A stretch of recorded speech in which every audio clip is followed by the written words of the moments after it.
मैं यही बात पहुंचाना चाहता हूं अपने साथियों तक और गांधरबल की बाशूर आवाम तक कि आज देखिए कि मैं 2001 से आज तक इस पार्टी के साथ चला और मुझे नहीं लगा कि हर एक पल मैंने इस पार्टी के लिए दिया। मैंने फैमिली को इग्नोर किया, लोगों के बीच में रहा और पार्टी को एम्पावर किया। जब आज पार्टी को वक्त था मुझे कुछ देने के लिए, गांधरबल के लोगों के लिए कुछ देने के लिए और हमारे शेरपत्र के इलाके के लिए कुछ स्पेशली आज एक कुछ बेस्ट कुछ अवार्ड था, मुझे लगता है कि आज नाइंसाफी हुई हमारे लोगों के साथ। और जाती तौर जो हमें आश्वासन दिया गया था पार्टी की तरफ से आज हमें नहीं मिला, तो इसलिए हम पहले से ही इस पार्टी को छोड़ के चले गए हैं। इसमें है कि अगर आपको लगता है कि आपकी हुकूक के ऊपर डाका डाला जा रहा है, तो फिर मुझे लगता है इंसानियत में वो सबसे बड़ी चीज़ है जो कभी इंसान बोल नहीं सकता है। तो मैंने सोचा कि नहीं, इससे अच्छा है कि मैं अब लोगों के बीच में जाऊंगा और लोग ही फैसला करेंगे कि हम आगे इलेक्शन में हिस्सा लेंगे नहीं लेंगे। तो मुझे लगता है कि हमारे लिए मैं जो हमारे शेरपत्र के लोग हैं, हमारे अब्दुल खालिक साहब यहाँ पे हमारे साहब का ब्लॉक प्रेसिडेंट हमारे डिस्ट्रिक्ट बॉडी के मेंबर रहे हैं, हमारे सरपंच साहब अशरफ साहब, एजाज साहब, फिरदौस साहब है, बहुत सारे हल्के प्रेसिडेंट हमारे यहाँ हैं।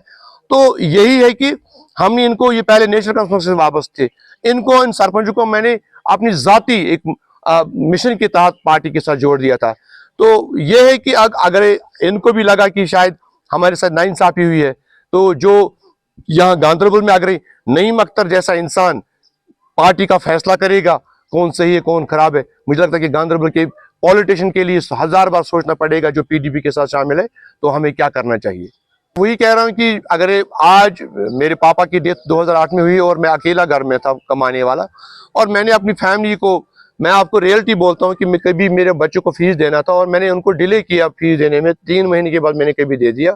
और ये चीज़ है कि मैंने ये सारा जो है वो पार्टी के लिए किया था, मगर आखिर में जब मुझसे ये नाइंसाफी हुई, तो जो आज दूसरा कोई आज इलेक्शन कोई कंटेस्ट करेगा, फिर उसके बाद किसी को पार्टी की जिम्मेदारी दी जाएगी, तो मुझे लगता है कि वो बेचारा भी इसमें फंस जाएगा। तो मैं सभी से गुजारिश करता हूँ, इसमें 2-3-4 लोग मगरमच्छ बैठे हैं जिनने 2014 में जब हुकूमत में आए थे लूट मचाई थी गांधरबल में, हर एक शोबे में उन्हें लूट मचाई थी। पीछे से एक है, आगे से एक है और ऊपर से सरकार की तरफ से एक बंदा था जो सरकारी एम्प्लॉय था, वो उसको भी शेयर मिला और उसने शादी भी यहाँ हमारी गांधरबल में की बिकॉज ऑफ एक मिनिस्टर का वो पीआरओ था। तो इस सिलसिले में अगर पार्टी में ये चीजें होती है तो मुझे लगता है वो पार्टी कभी, अगर आप एक इंसान को हर्ट कर रहे हो, जिसके हुकूक अब छीने जाते हो, तो मुझे लगता है कि पार्टी कभी आगे नहीं जाएगी। यही है कि अगर आप पार्लियामेंट का हमारा जो यहाँ पे कंपेनियन देखेंगे गांधरबल में, हमने पार्टी को बोला साहब नईम साहब को यहाँ पे आगे मत रखना क्योंकि लोग इसे नाराज है। आपको पता है जो आरटी टीचरों का मसला हुआ था 2016 में, तो उसने कहा था, उसने ललकारा था हमारी गैरत को, जो हमारे जवान जिनको माँ बापू ने अपनी जमीन बेच के, अपना पेड़ बेच के, गाय का दूध बेच के पढ़ाया और फिर उनको टीचर बनाया, तो फिर कहा कि इनकी दोबारा से अब एग्जाम होनी चाहिए, ये काबिल नहीं है।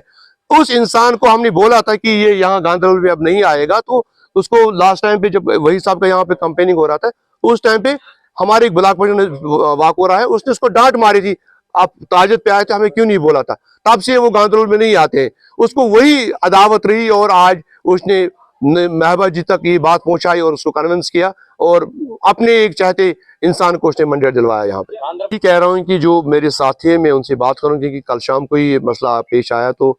इसके बाद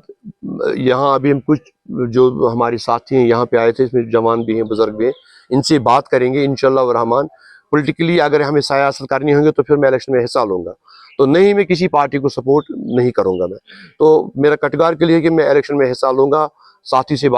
से बात करूंगा, किस बुनियाद पे जाऊंगा, कैसे जाऊंगा, किस पार्टी के साथ जाऊंगा, इंडिपेंडेंस जाऊंगा, इस पे मशवरा होगा। तो मेरा काज है कि जो पीडीपी यहाँ पे हम 13,500 वोट लेके पार्लियामेंट में रहे थे, तो आज मेरा यही फोकस है कि इंशाल्लाह लोग हमारे साथ में रहेंगे तो फिर पीडीपी को हम जीरे पे ले जाएंगे। मैं वही कह रहा हूँ कि जहाँ पे अगर लगता है आपका हक मारा जाता है, तो मरहूम मुफ्ती साहब ये दुनिया छोड़ के चले गए। आपको पता है कि 2014 में उसने बीजेपी के साथ अलायंस किया था, तो वो लीडर थे जिसने मसरत आलम को वहाँ पे स्टेज पे बोला था प्राइम मिनिस्टर के सामने इसको रिहा करना है, स्टून पेल्टरों को है ना वो ये वहाँ पे एफआईआर विड्रा करनी थी। मगर उसमें और आज के जो सिस्टम है आसमान जमीन का फर्क है। वहाँ पे मुझे नहीं लगता कि इतना पोटेंशियल है। हाँ ठीक है, आप मीडिया के सामने आ रहे हो, मैं भी जैसे आ रहा हूँ तो बात रखूंगा, बट जो लोगों का एक रुझान था लोग सोचते थे कि हम पीडीपी के साथ जाएंगे 2014 से पहले। अब जब पीडीपी का जो ये बाउल होता है जिसमें कहीं पे हम ये गुलदस्ता जिसमें हम फूल रखते हैं, वो बाउल ओपन था। अब कोई भी बंदा आ जाता है, कहता है मैं एडवोकेट हूं, मैं ये जज हूं, मैं ये हूं। जो इंसान जिस डीडीसी ने 4 साल मेहनत की,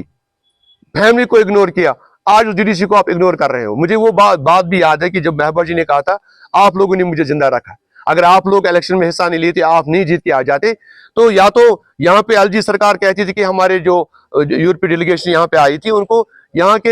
हमारी पीआरआई जो हमारे डीडीसी थे, हमारे चेयरपर्सन थे, उनको दिखाया कि देखो यहाँ पे कैसे हालात ठीक है। और जो हमारी पार्टियां थी मेन स्ट्रीम में, मैं पीडीपी की बात करता हूं, इनने भी कहा कि हमारे 28 डीडीसी आए, हमारे 30 डीडीसी आए, और उन्हीं को अहमियत लगी थी। वो लोग उनके बीच में चले गए, छोटी मोटी हमने इवेंट्स किए और इस पार्टी को हमने मजीद पावर में लाया। तो आज मुझे लगता है कि जब उनका, आप पुलवामा देखिए, आप राजपुरा देखिए, आप एक्स एमएलए एजाज मीर को देखिए, आप अब्दुल वीरी को देखिए, जिसने मुफ्ती साहब के साथ काम किया, पहला वो एक एमएलए है जिसने पीडीपी के नाम पे वो इलेक्शन जीता, और आज उसको भी दरकिनार करके दूसरी कॉन्स्टिट्यूंसी में भेजा गया जहां पे उसको रिस्क इलेक्शन जीतना। मगर वो भी बेचारा अब बोल नहीं सकता है कि वो वाइस प्रेसिडेंट पीडीपी का है। वो भी कहता है कि मुझे पता नहीं था कि मुझे वहां जाना है। तो अगर ऐसे डिसीजंस हो जाएंगे, मुझे लगता है कि ये पार्टी आगे जाएगी। तो कहता हूं कि मुझे अल्लाह ताला ने जो मुझे सलाहियत रखी थी, मैं लोगों के बीच में रहा हूं, तो मैं चाहता हूं कि आप इस इलेक्शन में अगर हिस्सा लूंगा तो आपको खुद पता चल जाएगा जब रिजल्ट सामने आ जाएगा। मुझे लगता है एक तरफ से पीडीपी का वोटर होगा, एक तरफ से जो पीडीपी के साथ जुड़ा होता मेरे साथ जुड़ा है, तो हम दिखाएंगे पार्टी से। मुझे लगता है एक्सेस हम वोट लेंगे अगर हम इलेक्शन में हिस्सा लेंगे, तो इंशाल्लाह वो आपको खुद पता चल जाएगा कि हमने ग्राउंड पे क्या हासिल किया है।